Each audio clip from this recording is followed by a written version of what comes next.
যখন দেখুন বৃষ্টি হচ্ছে তখন দোয়া করবেন, দোয়া কবুল হবে ইনশাআল্লাহ।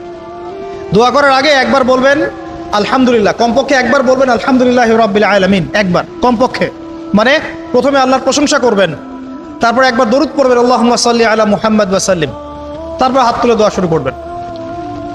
বৃষ্টি পড়ছে, দোয়া শুরু করে দেন, দোয়া কবুল হবে ইনশাআল্লাহ। আজান দিয়েছে, আজান এবং একামতের মাঝখানের সময়টা আছে, এই সময়টা কাজে লাগান, দোয়া কবুল হবে ইনশাআল্লাহ।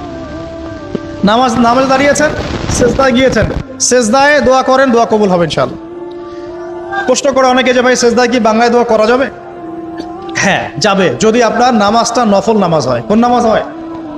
ফরজ নামাজে করবেন না, নফল নামাজে করতে পারেন ইনশাআল্লাহ। সেজদায় বান্দা আল্লাহর সবচেয়ে কাছাকাছি থাকে, এই সময়ে বেশি বেশি দোয়া করতে রাসূল সাল্লাল্লাহু আলাইহি ওয়াসাল্লাম তাগিদ দিয়েছেন। দোয়া করলে ডাইরেক্ট কবুল হবে ইনশাআল্লাহ। পিতা মাতার খেদমত করে দোয়া করেন, দোয়া কবুল হবে।